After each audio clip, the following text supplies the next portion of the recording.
ओम नमः शिवाय। सभी श्रोताओं का मैं हार्दिक स्वागत करता हूँ। प्रिय श्रोता, उम्मीद है कि आप सभी कुशल पूर्वक होंगे। भगवान शिव भोलेनाथ गुरुदेव की कृपा आप सब पर बनी रहेगी, आप सबका कल्याण हो।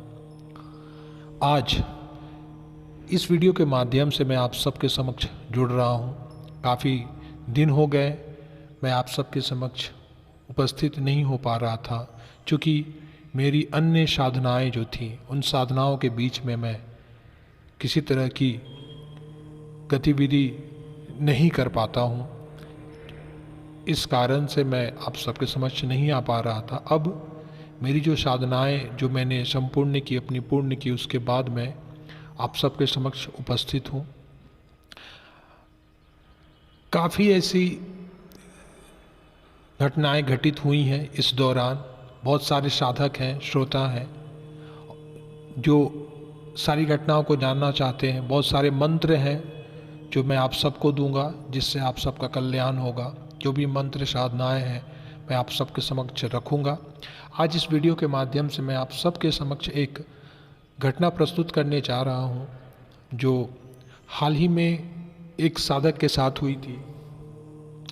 और यह घटना इसलिए भी ज़रूरी है क्योंकि यह घटना आपको अवगत कराएगी अप्सराओं की उन विचारों से, अप्सराओं के उन चीज़ों से जिसके बारे में लोग उतना सोच नहीं पाते। अप्सराओं को लोग केवल भोग नाम की वस्तु की तरह ही सोचते हैं, जबकि ऐसा नहीं होता। मैं आज उस घटना को आप सबके समक्ष रखने जा रहा हूँ, ध्यान से सुनेंगे। आज जिस साधक के बारे में मैं आप सबके समक्ष उस घटना को प्रस्तुत करने जा रहा हूँ, साधक काफ़ी ही सौम्य स्वभाव के थे और काफ़ी दिनों से मेरे कांटेक्ट में कह सकते वो साधक नहीं थे। चूँकि पहले की बात है जब वह साधक साधनाओं के क्षेत्र में काफ़ी, वह जो साधक था काफ़ी तेज और काफ़ी लगनशील साधक रह चुका है।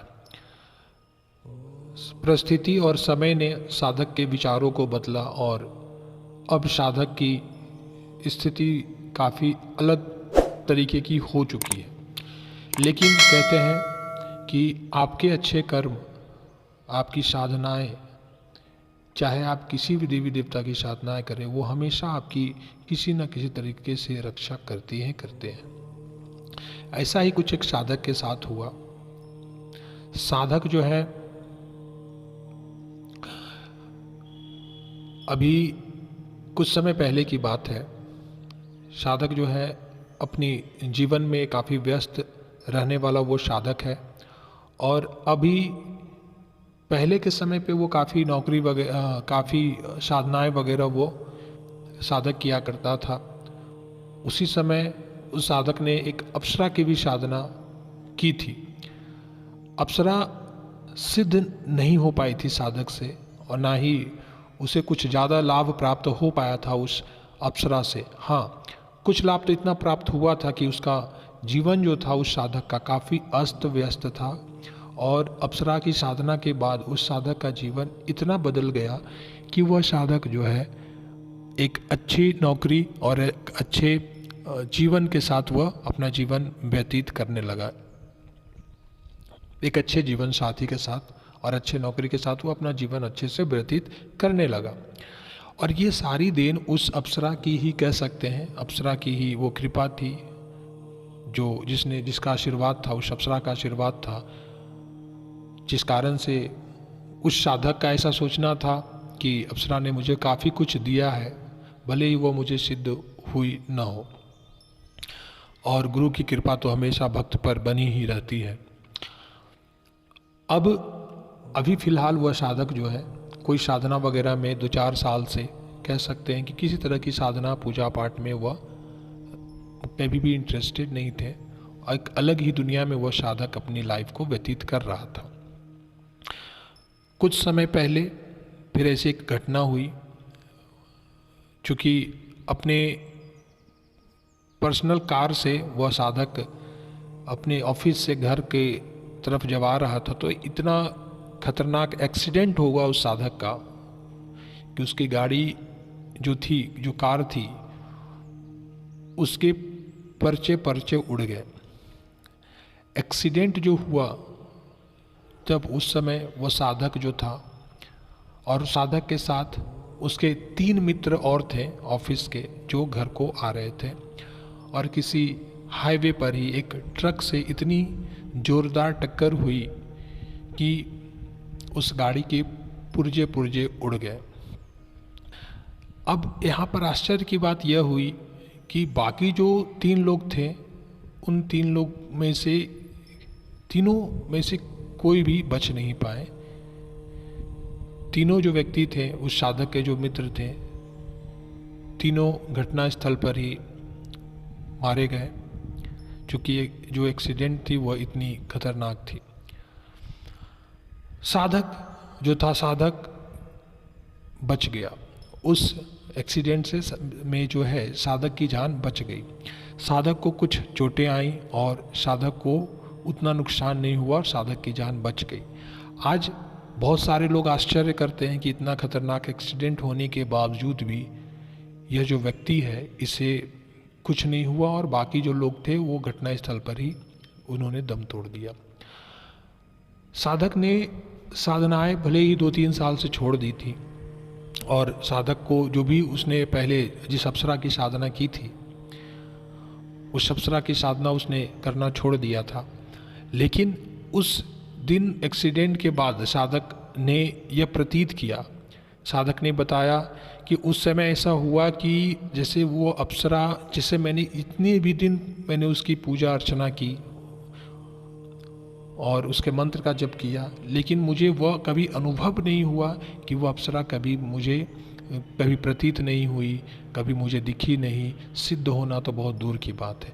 लेकिन उस दिन जो एक्सीडेंट था वो उसके काफ़ी समय के बाद 2-4 साल के बाद भी, मतलब अब अप्सरा से साधक का कोई लेन देन नहीं रहा था, उसके बावजूद भी साधक को अप्सरा ने आकर के उस रात बचा दिया उस एक्सीडेंट में। और साधक को ऐसा प्रतीत हुआ कि किसी अदृश्य शक्ति ने मुझे बचा लिया, किसी अदृश्य शक्ति ने मुझे वहाँ से उठा करके ऐसा बचाया कि मैं उस गाड़ी में रहते हुए भी मुझे ऐसा लगा कि मैं किसी गुब्बारे के अंदर हूँ, जहाँ पर कितना भी दबाव चोट पड़ने पर भी मेरे शरीर को कुछ खास दिक्कतें नहीं आई, बस चोट लगकर रह गया और मेरी जान बच गई। साधक उसके बाद कुछ दिन हॉस्पिटल में भी रहा। साधक को थोड़ी मानसिक प्रॉब्लम भी हुई, चूँकि उसके मित्र वगैरह का जो घटनास्थल पर ही जो मृत्यु वगैरह हो गई थी, उसके बाद साधक काफ़ी थोड़ा डिप्रेस भी रहा। लेकिन साधक को यह चीज़ पता चल गई थी कि मेरी जान किसने बचाई। और साधक को पता चला कि भले ही मैंने साधना उस अप्सरा की साधना पहले की थी और मैंने गुस्से में ही उस अप्सरा की साधना छोड़ दी थी कि मुझसे यह सिद्ध नहीं होगा और इस तरह की कोई चीज़ें नहीं होती, इस तरह की चीज़ें सोच करके साधक ने भले ही वो साधना करनी छोड़ दी। लेकिन उस रात उस एक्सीडेंट ने साधक की सोच को बदल दिया, क्योंकि उस अप्सरा ने स्वतः ही वहाँ पर कह सकते हैं कि उसकी शक्ति ही जो थी और जिसने अप्सरा की शक्ति ही जो थी जिसने इस साधक की जान बचाई। अब साधक को काफ़ी कुछ समझ में आने लगा। साधक ने दोबारा अब नौकरी चाकरी और जो भी है घर परिवार के साथ ही साधक ने फिर मन में ठानी कि मुझे उस अप्सरा की साधना पुनः करनी चाहिए, क्योंकि जब मैंने कुछ दिन साधना करके छोड़ दी, उसके बाद जब वो मेरी इतनी मदद कर सकती है इतने सालों के बाद भी, बिना किसी कांटेक्ट के, बिना किसी पूजा पाठ के, बिना किसी मतलब के, तो अगर मैं उसका नॉर्मल भी अगर उसकी मैं साधना या मंत्र जप करूं तो ये तो हमेशा मेरे जीवन के लिए या किसी के जीवन के लिए भी तो यह अच्छी बात ही रहेगी। और इसी चीज़ों को सोच करके फिर साधक ने आगे उस अप्सरा की साधना पुनः शुरू की। अब वो कौन सी अप्सरा थी, आगे कैसे उसने साधना संपूर्ण की, क्या बदलाव आया, ये सारी चीज़ें।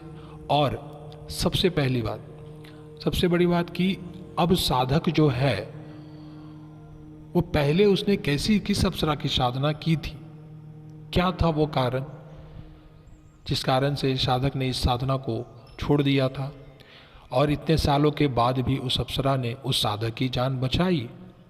ये सारी चीज़ें मैं अगले वीडियो में आपको बताऊंगा।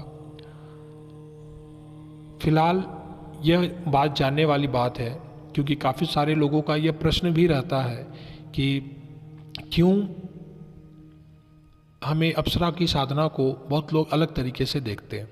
केवल मैंने कहा कि केवल भोग प्राप्ति की या धन प्राप्ति की जो भी है, केवल इच्छा पूर्ति वगैरह की ही साधना समझते हैं, लेकिन सच्चाई यह नहीं है। जिस तरह की यह साधक की यह घटना थी, इस तरीके से अनेकों ऐसी घटनाएं हैं जो कि हमें बताती है कि किसी भी अप्सरा की साधना, किसी भी अप्सरा का मंत्र जप करना, केवल उसे सिद्ध कर लेने से ही हमें संपूर्णता प्राप्त नहीं हो जाती है। चूँकि उनका ध्यान करना ही, किसी भी देवी देवता अप्सरा की मैं बात कर रहा हूँ, तो किसी भी अप्सरा का ध्यान करना ही, उसके मंत्रों का जप करना ही, उसके साधनाओं में अपने आप को डालना ही, सम्मिलित करना ही, अपने मन में ही किसी अप्सरा के बारे में सोचना ही बहुत बड़ी बात है। कहीं ना कहीं से आप ऐसा करने से उस अप्सरा के कांटेक्ट में जुड़ जाते हैं, और उसके बाद भले ही आप 2-4 साल, 5 साल, 10 साल या ज़िंदगी भर भी आप उस अप्सरा को याद ना करें, लेकिन जब भी आपको कभी बहुत समस्या होगी, जहाँ अंदर से आपको ज़्यादा तकलीफ़ होगी, तो वहाँ पर वह जो शक्ति है वह खुद ब खुद आकर के आपकी किसी न किसी तरीके से मदद जरूर करेगी, जैसा कि इस साधक के साथ उस अप्सरा ने किया। अब उस अप्सरा के बारे में मैं सारी डिटेल कि वह कौन सी अप्सरा थी, और उस अप्सरा ने किस अप्सरा की साधना इस भक्त ने की थी, और उसके बाद इससे कैसे उस साधना का जो प्रभाव मिला, परिणाम मिला, जिससे उसकी नौकरी चाकरी और भी जो जीवन साथी वगैरह सब इसे मिला, और इसकी ज़िंदगी बदल सी गई। और फिर उसके बाद जब ये एक्सीडेंट हुआ, तो फिर पुनः उसने ठाना कि मुझे उस साधना को पुनः कंप्लीट करना है, क्योंकि किसी भी साधना को, चाहे वो अप्सरा साधना ही हो, आप शादी के बाद भी कोई भी पुरुष स्त्री संपन्न कर सकते हैं, इसमें दो राय नहीं है। अगले वीडियो में हम बात करेंगे उन सारी चीज़ों पर। फिलहाल इस वीडियो को मैं यहाँ रोकता हूँ, क्योंकि वीडियो ज़्यादा लंबा नहीं करना है। फिलहाल के लिए इतना ही। ढेर सारा आशीर्वाद, प्रेम भगवान भोलेनाथ गुरुदेव की तरफ से आप सब पर बनी रहे, आप सबकी इच्छाएं पूरी हो। आप अपनी समस्याओं को कमेंट बॉक्स में लिखेंगे, और जो भी आपकी समस्याएं हैं उसका समाधान होगा, अवश्य होगा। आप सबका कल्याण हो। ओम नमः शिवाय। तो अवश्य लिखे कमेंट बॉक्स में, एक बार प्रेम से कहेंगे, सारे लोग कहेंगे ओम नमः शिवाय।